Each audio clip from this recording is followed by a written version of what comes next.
আসসালামু আলাইকুম। আমি সাকি মুজারির সমে আরও একবার আপনাদের স্বাগত। কোনো রকম ঝামেলা ছাড়াই ঘরোয়া উপকরণ দিয়ে তৈরি করব গরুর বট বা ভুঁড়ি। আজ আপনাদের শেয়ার করব। প্রথমে আমি গরম পানি দিয়ে ভুঁড়িগুলো আমি পরিষ্কার করে নিয়েছি। গরম পানির মধ্যে লেবু আর হলুদ দিয়ে পরিষ্কার করে নিয়েছি। এগুলো তেমন কোনো কষ্ট নেই, সাথে সাথে চামচ দিয়ে চাঁচলে সবগুলো উঠে যাবে। এখন আমি এগুলো ছোটো ছোটো করে টুকরো করে কেটে নিচ্ছি। আমার কেটে নেওয়া শেষ। এখন আমি গরম পানির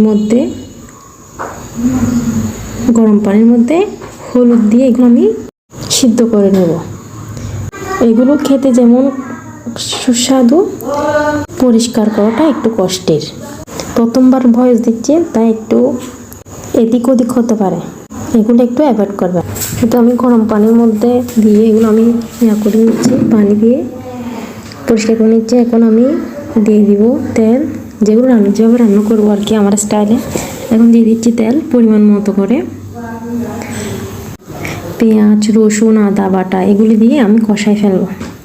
তারপর মধ্যে লবণ, মরিচ, হলুদ, জিরার বাটা, আদা বাটা, তারপর বাদাম বাটা, রসুন বাটা, জিরা বাটা এগুলি দিয়ে আমি কষাই ফেলবো। আসলে আজকে মনটা না খারাপ, কেন জানেন? একটা জিনিস লক্ষ্য করতেছি, এই দুনিয়াতে যে যত বেশি স্বার্থপর সে তত বেশি সফল। কেন জানি না এমনটা মনে হলো।